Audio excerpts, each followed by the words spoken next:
मंडळी, छत्रपती संभाजीनगर मनपामध्ये स्वीकृत सदस्यांच्या निवडीचा विषय वरवर पाहता साधा वाटतो, पण आतून पाहिलं तर हा फक्त 10 जागांचा प्रश्न नाही, तर हा आहे पक्षामधील ताकद, गटबाजी, निष्ठा आणि भविष्यातील महापालिका राजकारणाची दिशा ठरवणारा गेम. तब्बल 180 अर्ज, त्यातून 50 नावं आणि आता अंतिम निवडीत कोणाला संधी मिळणार यावर सगळ्यांचं लक्ष लागलं आहे. छाननी प्रक्रिया पार पडली आणि यातून 50 जणांची लिस्ट समोर आली. लिस्ट मोठी आहे, पण यातून कुठले 10 या स्पर्धेत समोर जाणार आणि खुर्ची घेणार हे आपण आज जाणून घेणार आहोत. कारण बघा, भाजपमध्ये सर्वाधिक चुरस, MIMमध्ये नावं जवळपास निश्चित, तर शिवसेनेच्या दोन्ही गटांमध्ये अंतर्गत समीकरणं जोरात बदलत आहेत. पण या सगळ्यामागचं खरं राजकारण काय आहे, कोणत्या नावामागं कोणती लॉबी काम करते आणि या निवडीचा भविष्यातील निवडणुकांवर काय परिणाम होऊ शकतो, हे प्रश्न तितकेच महत्त्वाचे आहेत. चला या प्रश्नावर सविस्तर विश्लेषणातून एक नजर टाकूयात. नमस्कार, मी स्वप्नील आणि आपण पाहत आहात त्याचं काय महाराष्ट्र. छत्रपती संभाजीनगर महापालिकेतील स्वीकृत सदस्य पदासाठीची ही निवड प्रक्रिया सध्या शहराच्या राजकारणाचा केंद्रबिंदू बनली आहे. एकूण 180 अर्ज आले, त्यातून 50 नावं शॉर्टलिस्ट झाली आणि आता अंतिम निवडीत फक्त 10 जणांना संधी मिळणार आहे. यात सर्वात मोठा वाटा भाजपचा आहे. बघा, संख्याबळानुसार तब्बल भाजपला 5 जागा, त्यानंतर MIMला 3 जागा आणि उबाटा आणि शिंदे गटाला प्रत्येकी 1 जागा मिळणार. म्हणजेच ही निवड फक्त पदांची नाही, तर शहरात कोणता पक्ष किती प्रभावी आहे याचं एक प्रकारे पॉवर डिस्प्ले आहे. पण पॉवर म्हटलं की स्पर्धा आली आणि स्पर्धा म्हटलं की चुरस आली. त्यानुसार सगळ्यात जास्त चर्चा आणि चुरस आहे ती भाजपमध्ये. अर्ज बरेच आले, पण शेवटच्या क्षणी छाननीमध्ये 5 जागांसाठी तब्बल 15 जणांना अर्ज करायला सांगितलं गेलं. यामागं एक स्पष्ट रणनीती दिसते, नाराजी टाळायची. कारण यापूर्वी महापालिका निवडणुकीत तिकीट वाटपावरून कार्यकर्त्यांमध्ये नाराजी होती. त्यामुळे यावेळी पक्षानं सगळ्यांना संधी दिल्यासारखं दाखवलं, पण अंतिम निर्णय मात्र हायकमांडकडे ठेवला. आणि महत्त्वाची गोष्ट म्हणजे ही नावं थेट GB जाहीर केली जाणार आहेत. GB म्हणजे महापालिकेच्या पुढच्या सर्वसाधारण सभेत. म्हणजे शेवटच्या क्षणापर्यंत सस्पेन्स कायम राहणार हे निश्चित आहे. किंबहुना भाजपच्या संभाव्य नावांमध्ये काही नावं जवळपास निश्चित मानली जात आहेत. त्यात हर्षवर्धन कराड यांचं नाव सर्वात वर आहे. हर्षवर्धन कराड हे खासदार भागवत कराड यांचे चिरंजीव तर आहेच, शिवाय मनपा निवडणुकीत त्यांनी समन्वयक म्हणून मोठी भूमिका निभावली होती आणि त्यांच्या नेतृत्वाखाली अनेक उमेदवार निवडूनही आले.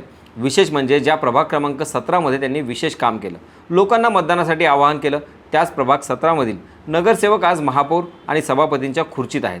समीर राजूरकर हे महापौर तर अनिल मक्रिये हे स्थायी समितीचे सभापती आहेत. त्यामुळे त्यांना बक्षीस म्हणून ही संधी मिळणं जवळपास निश्चित मानलं जाते.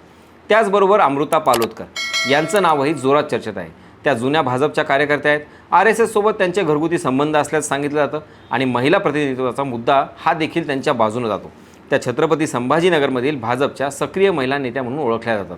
मनपा प्रचारातही त्या आघाडीवर दिसून आल्या, किंबहुना त्याही महापालिकेसाठी इच्छुक होत्याच. याशिवाय उज्ज्वला दहीफळे यांचंही नाव या लिस्टमध्ये आहे, ज्या भागवत कराड यांच्या भगिनी आहेत. त्यांचं नाव चर्चेत आहे. एक महत्त्वाची बाब म्हणजे इकडं स्वीकृत नगरसेवकांची निवड होत असताना भागवत कराड सध्या दिल्लीमध्ये सक्रिय असून त्यांची भेट केंद्रीय नेत्यांशी होत असल्याची चर्चा रंगली आहेत. त्यामुळे या लॉबीचं वजन वाढल्याचं मानलं जातं.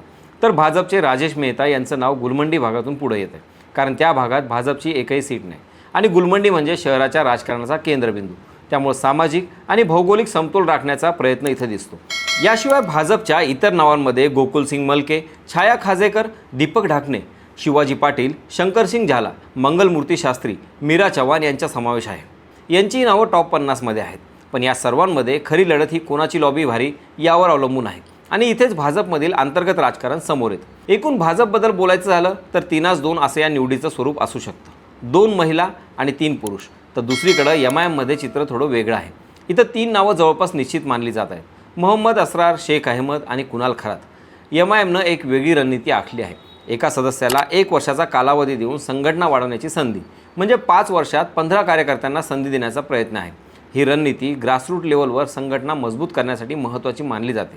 यानंतर शिवसेनेच्या शिंदे गटात पूनमचंद बमणे आणि राजेश जंगले यांची नावं चर्चेत आहेत. हे दोघे स्थानिक नेत्यांचे निकटवर्तीय मानले जातात. त्यामुळे इथेही निष्ठा हा मुख्य फॅक्टर ठरतोय.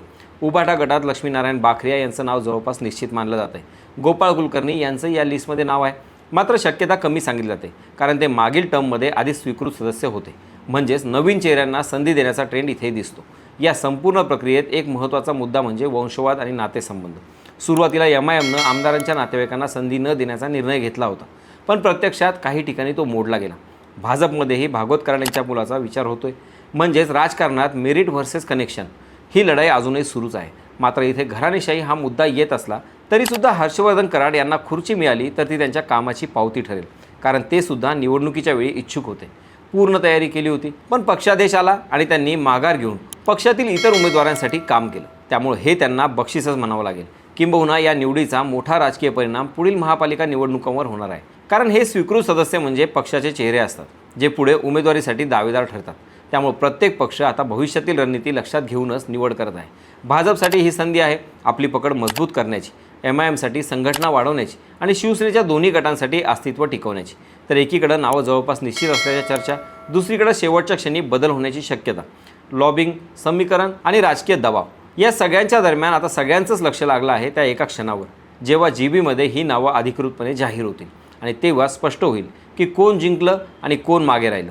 पण खरी गोष्ट अशी आहे की ही फक्त सुरुवात आहे, कारण इथूनच पुढच्या मोठ्या राजकीय लढाईची बीजं रोवली जात आहेत. तुमच्या मते स्वीकृत नगरसेवक म्हणून कुणाला संधी मिळू शकेल? तुमचं मत कमेंटमध्ये नक्की सांगा. बाकी राजकारणाच्या आखाड्यात आपली नजर कायम असणारच आहे, तेव्हा कुठेही जाऊ नका, पाहत राहा, सबस्क्राईब करा. त्याचं काय महाराष्ट्र.